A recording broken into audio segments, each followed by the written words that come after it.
Hey everybody, this is herculespetix, founder, curator, docent, and gift shop employee of the herculespetix Academy of Comic Book Studies. Today we're going to be looking at Doll Man number 17, the biggest little pack of dynamite. He's this cute little guy. This comic came out in 1964, and it's from Super Comics, which was part of the IW Comics concern, or maybe you could call it a racket. This guy, Israel Waldman, in the 60s, would buy the plates and the rights to all these Golden Age comics and reprint them. And, pretty low production values. He would just, churn them out. And I think he would put them in, bags, 3 for 20 cents or something. So they were cheap. But they were also on the newsstands. This one has a 12-cent price tag, which was the price of the day. And this is actually a reprint of Doll Man number 28 from 1950. It's an exact reprint except for the cover. The cover, they got a new drawing by Ross Andrew and Mike Esposito. Those guys were an art team for decades. From the Golden Age all the way up to, I think, even the 70s, they were still doing some stuff together. And there you go. It's this cute little guy, Doll Man. I should have looked it up, somewhere on the internet. But I'm kind of confused what Doll Man's powers are. It appears that he shrinks and he gets stronger. He's just a normal man otherwise. But when he shrinks, he gets super dense or something. And so sometimes he just shrinks down to 2 feet tall, and he just looks like a midget. And but it's a very silly concept for a superhero. But this art is pretty nice. It's probably nicer than anything on the stands in 1964. Kind of sad that standards in comics had dropped from the Golden Age 14 years later, and most artists couldn't draw this well. I mean, look at this. This is a guy named Jack Spranger, and just beautiful Will Eisner-esque femme fatale here. She's just very beautifully drawn, and it's just very nice, clean art. Really good stuff. A lot of craft went into it. So we start the story off. Dr. Roberts is the father of Doll Man's fiance, just girlfriend, and his name is Dane Whitman when he's not Doll Man. And Dr. Roberts is reading a newspaper article about this guy named Pluvius who can make it rain whenever he wants. So far away in the desert, we see Pluvius with a client. It looks like this Saudi Arabian guy, and he's hired Pluvius to make it rain, to make the desert bloom. And, Pluvius takes a fee, of course, and it works. I love the way they draw Pluvius. He's got such character. This goofy, weird little guy. So this woman shows up, and she basically just tells Pluvius, from now on, I'm your manager. And Pluvius looks like he doesn't get, he's not too successful with the ladies. And she's fucking gorgeous. Look at her. There's no heroines or female characters in comics were that sexy in 1964. Definitely Golden Age drawing style. So because, this guy probably doesn't get much attention from ladies, he goes along with it very quickly. He's just like, sure, you're my manager, great. And she's like, we're going to make a lot of money together. So we back with Dane Whitman. He says, hey, I hear this Pluvius guy is doing an experiment in the Midwest, doing his rain machine. I want to check this out myself. So he goes to this farm country, and these farmers hired Pluvius to make it rain. It's been a drought. But it keeps raining. Doesn't stop. And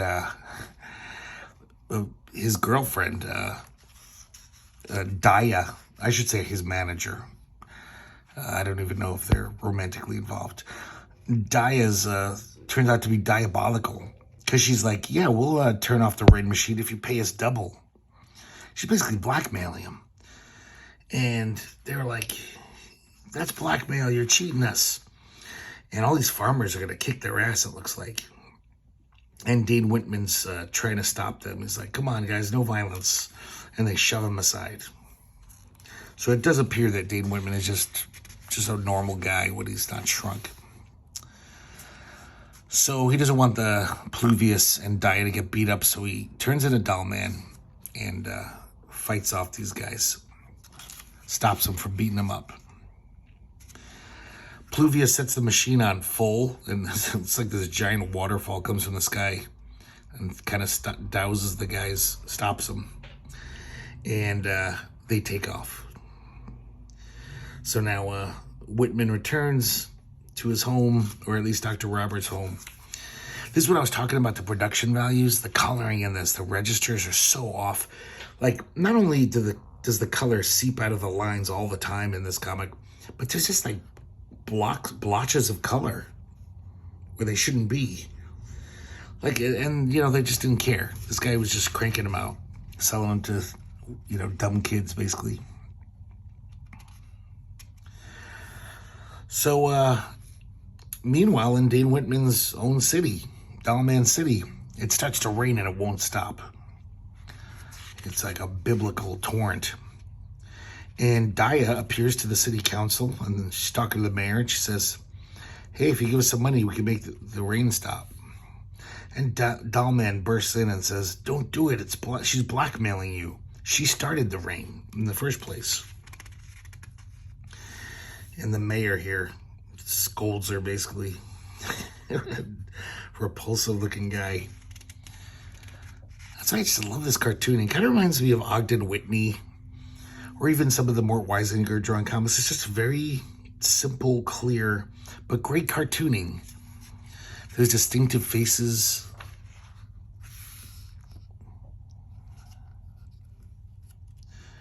So Dollman figures, I've got to find Pluvius and his rain machine to make him stop, because Dia's holding firm. She's like, give me the money or you're all going to drown. So Pluvius has had the forethought to hire these two bodyguards, but yeah, they're a bunch of goons, really. And he makes short work of them. And Pluvius attacks him. Some pretty fun action.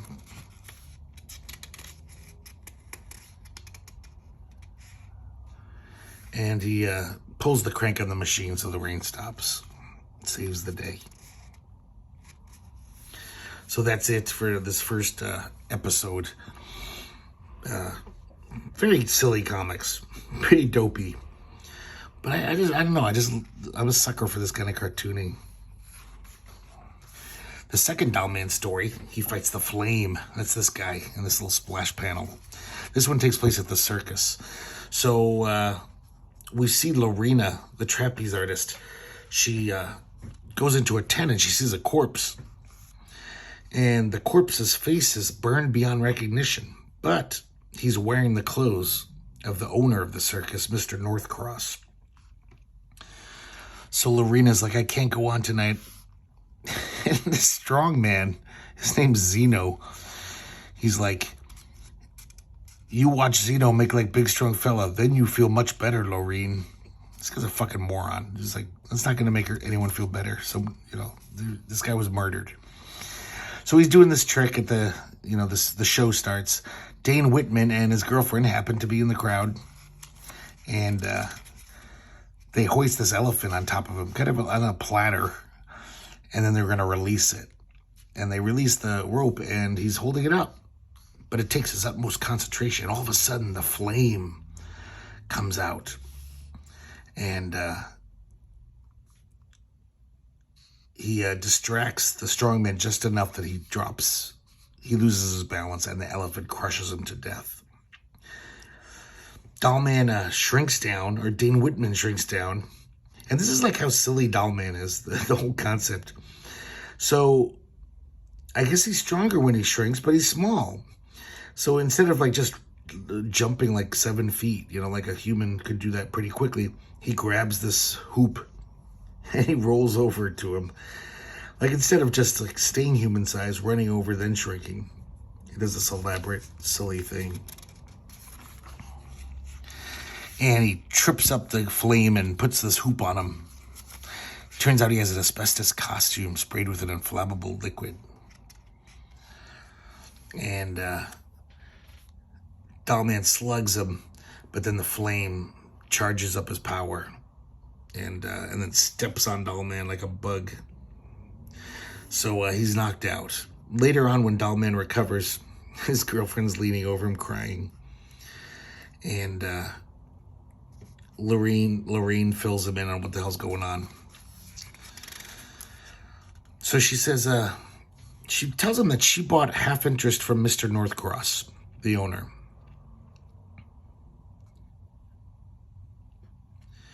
So Dollman's like, 2 murders? Okay, I gotta get to the bottom of this. And she says, I can't understand why the Flame turned killer. Him and Zeno were really good friends. So Flame is a member of the circus, if you haven't already gleaned that. I guess I didn't tell you, so I don't know why you would. But yeah, he's an act at the circus.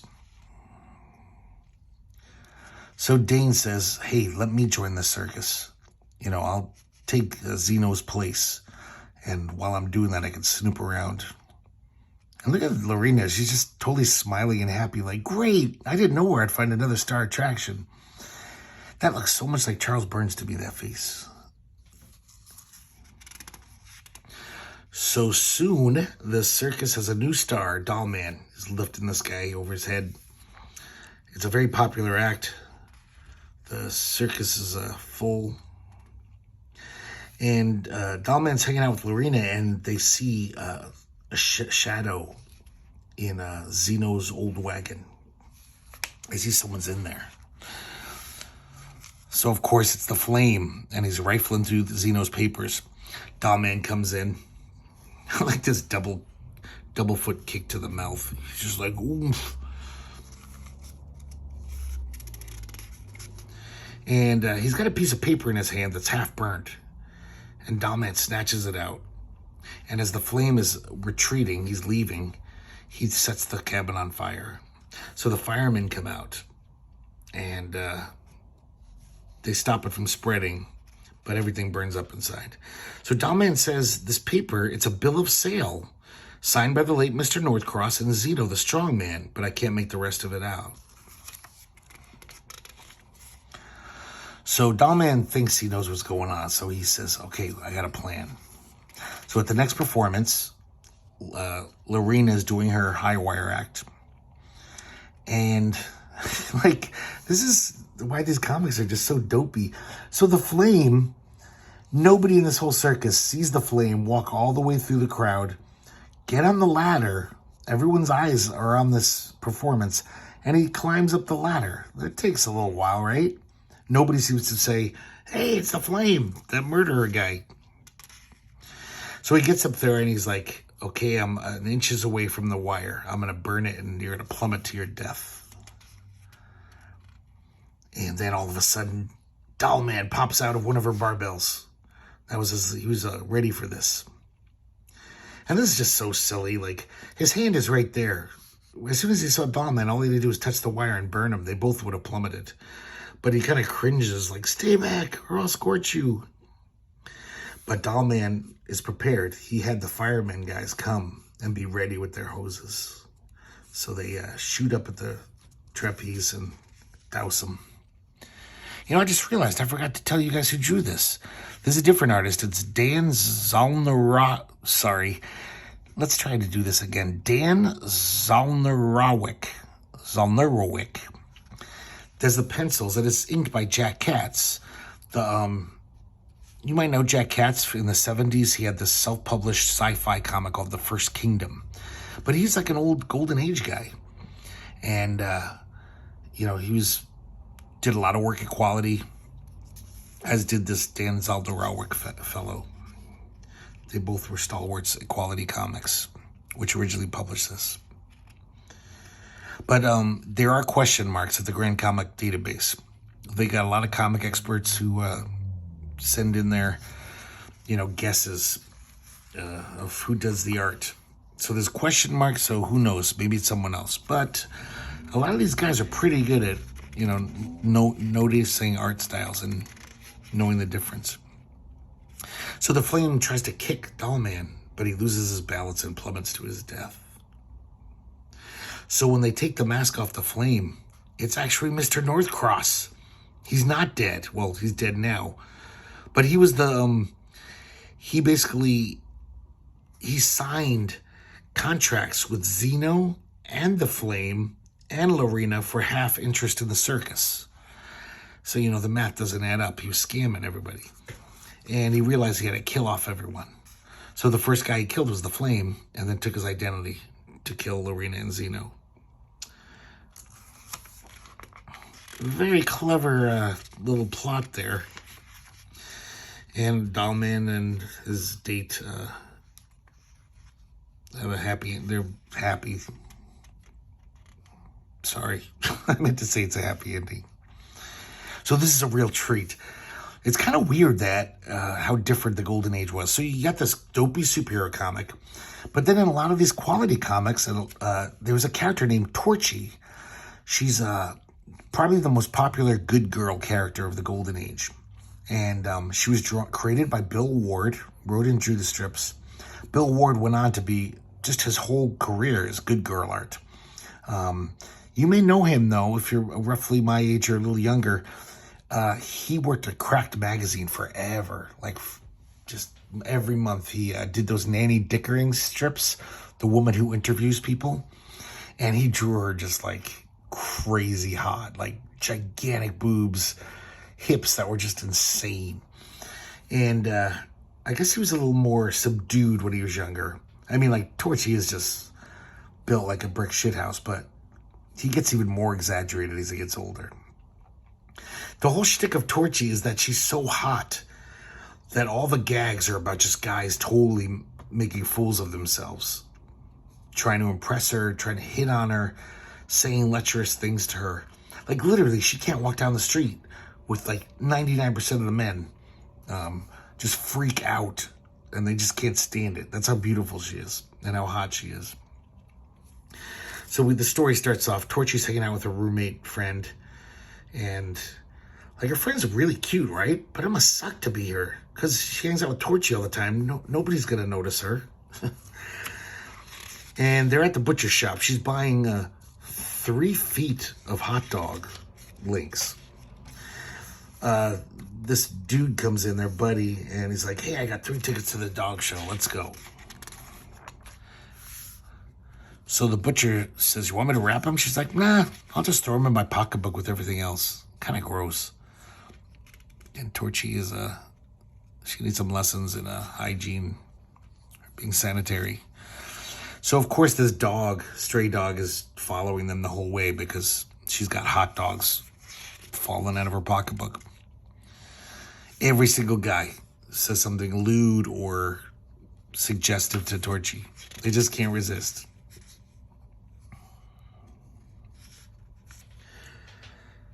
So they get to the dog show. The ushers are fighting over who gets to seat her. And the first contestant is a Boston Bulldog.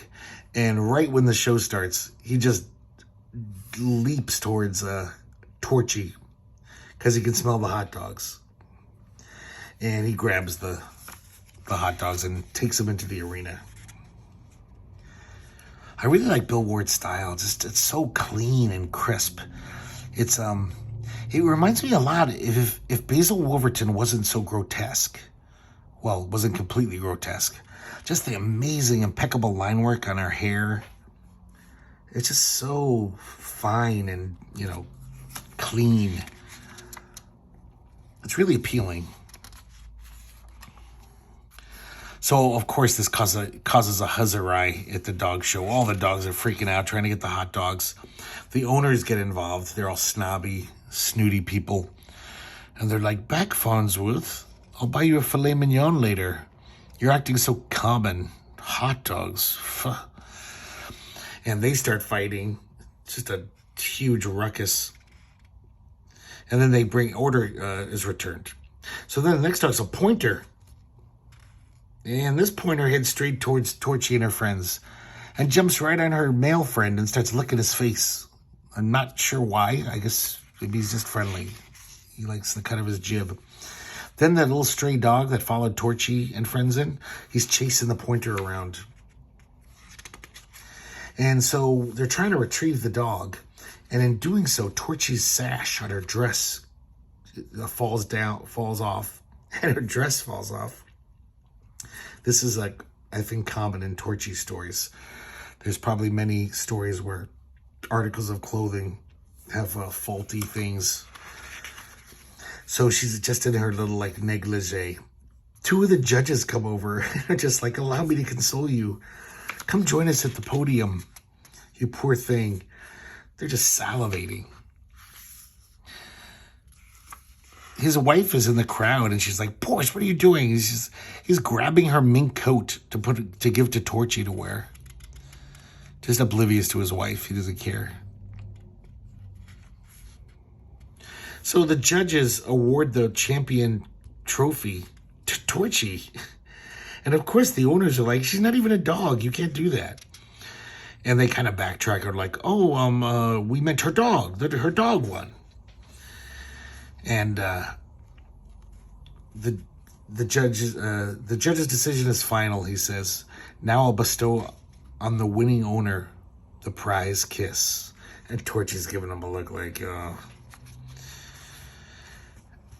And the homely contestant of the dog show says, she can't even tell me what kind of dog he is.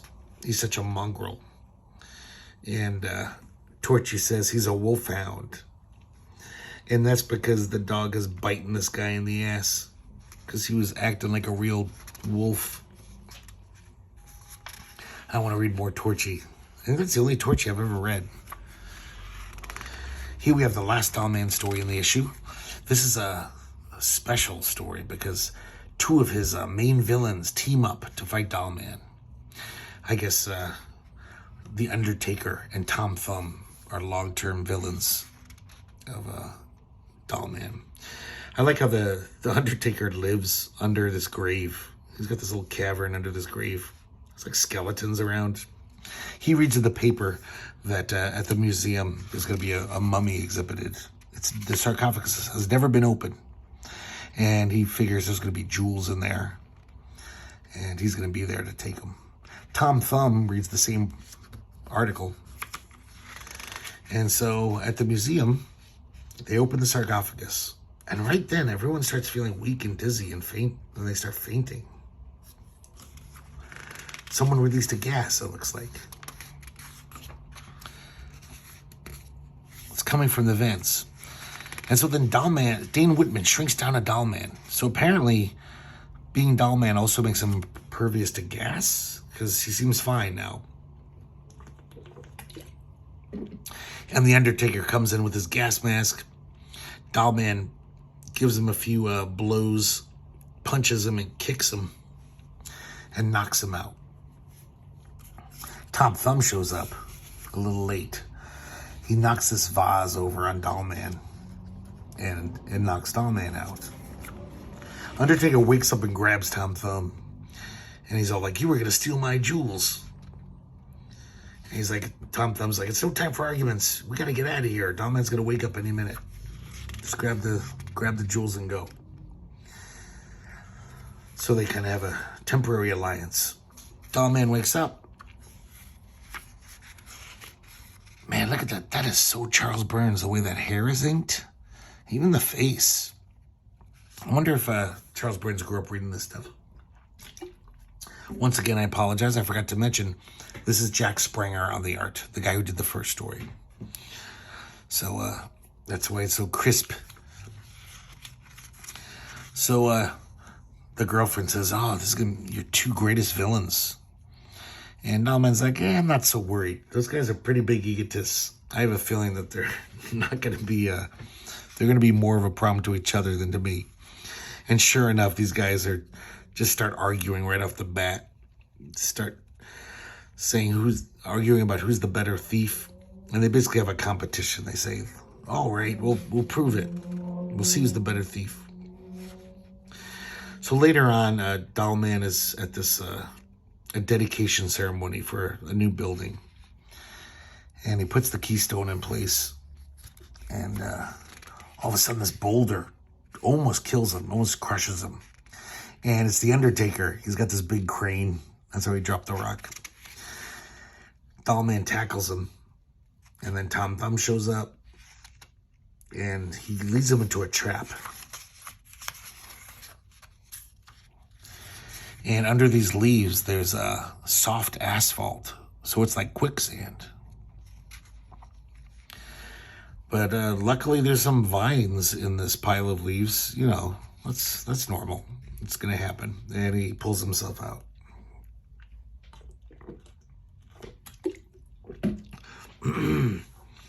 Sorry, I had to get some water.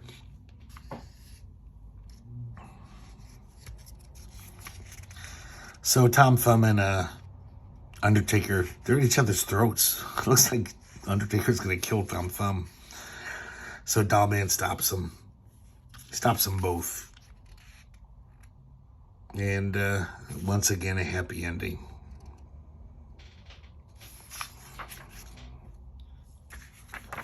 And we got some ads. So that's it. Doll Man number 17 / really number 28. Kind of a goofy comic, very silly.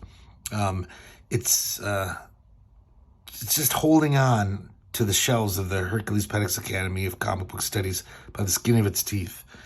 But I don't want to sell it. I just kind of like this art. Sometimes I like goofy shit like this. And especially the Torchy story is definitely worth owning this. So, yeah, it's one of the few Golden Age comics I own, even though technically it's not. But, you know, it's pretty much a reprint of the 1950 issue, so it's pretty much a Golden Age comic. So I hope you enjoyed it as much as I enjoyed laughing at it. And hopefully I'll see you here next time at the Herculespetix Academy of Comic Book Studies.